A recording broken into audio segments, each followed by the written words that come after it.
घनश्यामलाङ्गी स्थितां रत्नपीठे शुकस्योदितं शृण्वतीं रक्तवस्त्रां सुरापानमत्तां सरोजस्थितां श्री भजे वल्लकीं वादयन्तीं मतंगीं।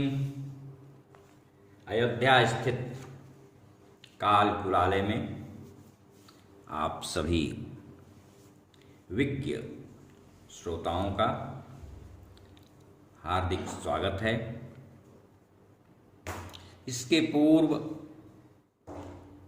श्री कुल की 2 महाविद्याओं पर मैं अपना विचार प्रस्तुत कर चुका हूँ। एक भगवती धूमावती पर और दूसरा भगवती कमलात्मिका यानी कमला पर। आज श्री कुल की तीसरी महाविद्या और 10 महाविद्याओं में 9वीं महाविद्या भगवती मातंगी पर कुछ विशिष्ट जानकारी के साथ हम अपने विचारों को आपसे साझा करने जा रहे हैं।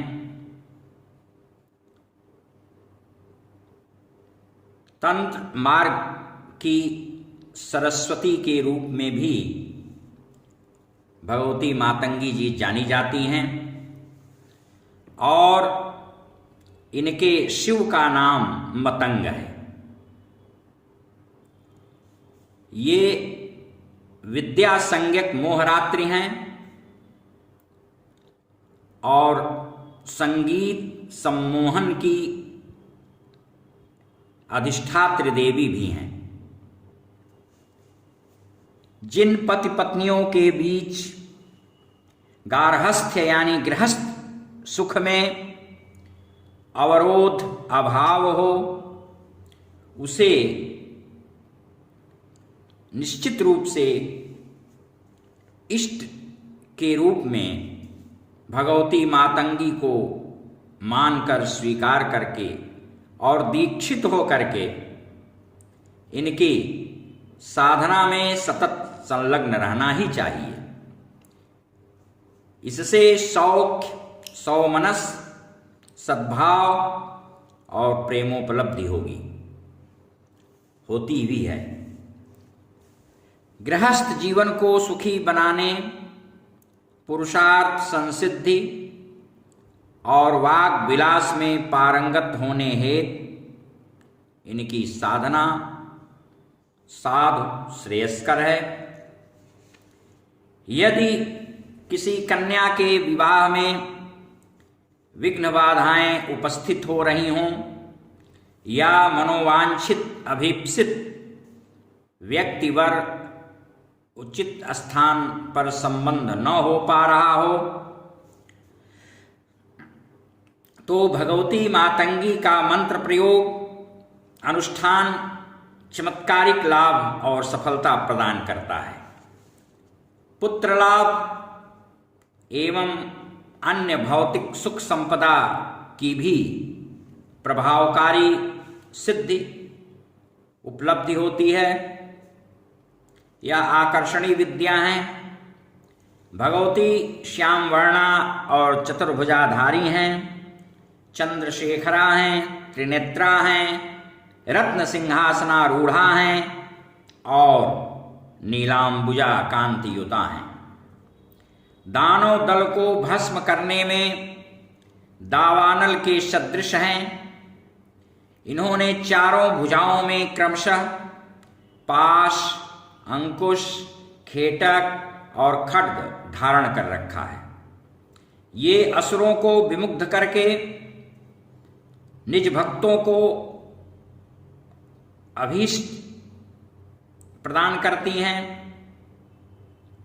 और इनकी गायत्री भी गृहस्थ सुख एवं परस्पर प्रीति उत्पन्न करने हेतु प्रचुर प्रभावी मंत्र है। ये आवाहित, चिंतित और उपासित होने पर आराधक को अभिमत फल प्रदान करके उसे आनंदित कर देती हैं।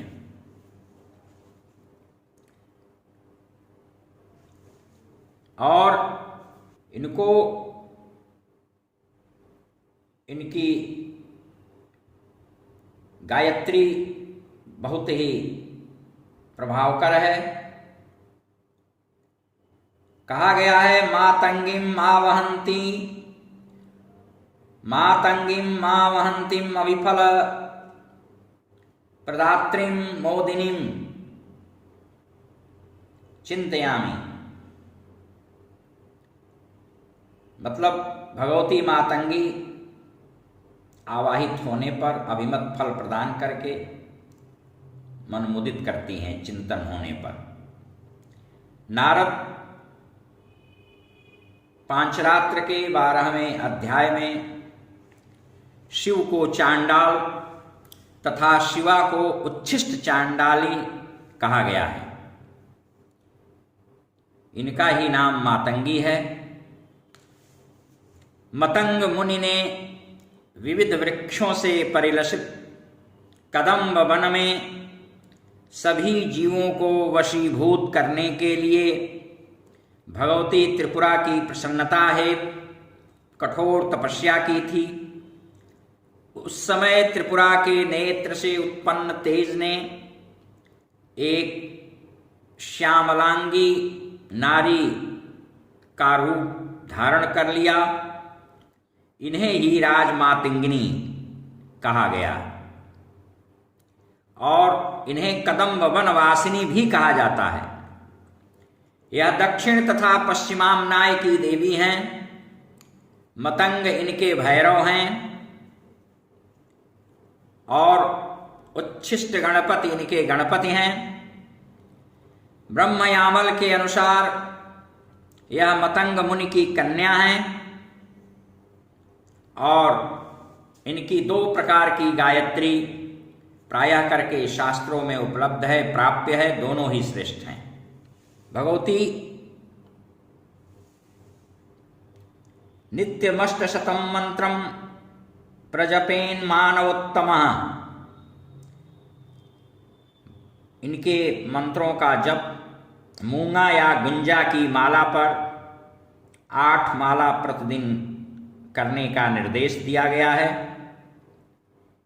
मातंगी कल्प में इन्हें सर्वकाम प्रदा कहा गया है और सप्तकोटि महामंत्र मध्य शीघ्र फलप्रद।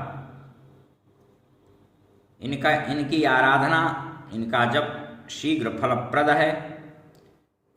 साधकों को के लिए निर्देश दिया गया है कि गंधद्रव्येण लिप्तांगस्तांबूलामोदसम्मुखः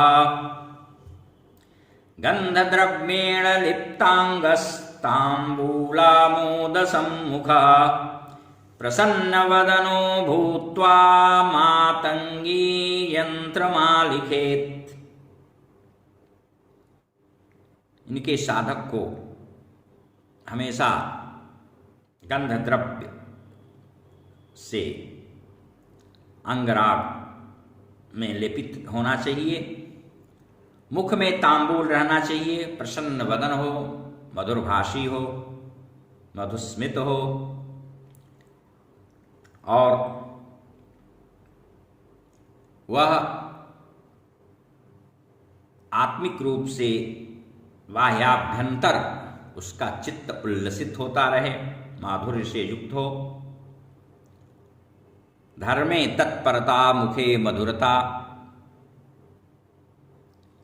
इस प्रकार भगवती मातंगी जी को गायक वल्लभा भी कहा गया है। एक इनका नाम गायक वल्लभा भी है।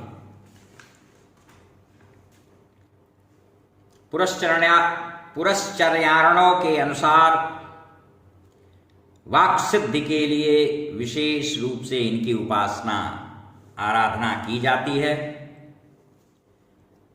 कहा गया है अक्षवक्षे महादेवीं मातंगीं सर्वसिद्धिदां अस्याः सेवन मात्रेण वाक्सिद्धिं लभते ध्रुवम्। निश्चित रूप से इनके सेवन मात्र से वाक्सिद्धि प्राप्त होती है। ये पूर्णतया वाग देवता की मूर्ति हैं और इनका जो श्याम वर्ण है वो परावाक बिंदु है। त्रिनयन सूर्य सोम और अग्नि हैं। चारों भुजाएं चार वेद हैं। पाश अविद्या का प्रतीक है, अंकुश विद्या का द्योतक है और दंड कर्म राशि है। शब्द स्पर्शादि गुण कृपाण है। आशयतः पंचभूतात्मक सृष्टि की प्रतीक है। कदम्ब वन ब्रह्मांड का प्रतीक है। योग राजोपनिषद में ब्रह्मलोक को कदम्ब गोलाकार कहा गया है। कदम्ब गोलाकारं ब्रह्मलोकं व्रजन्ति ते। अस्तु भगवती मातंगी का सिंहासन शिवात्मक महामंच त्रिकोण है और सूक्ष्म रूप में यंत्र में वो पर रूप में भावना मात्र से विराजित हैं। दुर्गा सप्तशती के 7वें अध्याय में भी इनका वर्णन है। रत्नमय सिंहासनारूढ़ होकर तोते की मधुर शब्द सर्जना सुन रही हैं, शब्दोच्चार सुन रही हैं। अपना एक पैर कमल पर रखी हुई हैं और गले में कल्हार पुष्पों की माला, मस्तक पर चंद्रमा अर्धचंद्र विराजमान हैं। वीणा वादन तत्परा हैं। लाल रंग की साड़ी चोली पहने हुए हैं और हाथ में शंखमय पात्र लिए हुए हैं। इनके वदन पर मधु का हल्का हल्का प्रभाव जान पड़ता है, दिख पड़ता है। ललाट में बिंदी शोभायमान हो रही है। इनका वल्लकी धारण करना नाद ब्रह्म का प्रतीक है। तोते का पढ़ना लज्जा बीज का उच्चारण करना है, जो बीजाक्षर का प्रतीक है। तांत्रिकों का प्रणव कहा जाता है। कमल वर्णात्मक सृष्टि का प्रतीक है। शंख पात्र ब्रह्मरंध्र का, मधु अमृत का प्रतीक है। रक्त वस्त्र अग्नि और ज्ञान का प्रतीक है और वाग देवी के अर्थ में यदि मातंगी जी व्याकरण रूपा हैं तो शुक शिक्षा का प्रतीक है। चारों भुजाएं वेद चतुष्टय हैं। इस प्रकार तांत्रिकों की भवानी मातंगी, महाविद्या, सरस्वती भी कही जाती हैं। बहुत सारे ग्रंथों में महानिर्वाण तंत्र, मंत्र महोदधि, महाविद्या चतुष्टय इत्यादि अनेकशः ग्रंथों में इनकी साधना उपासना का विस्तृत विवेचन प्राप्त होता है। आज इतना ही।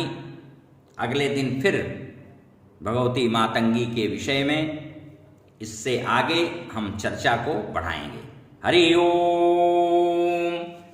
ओम तत्सत। हरि ओम।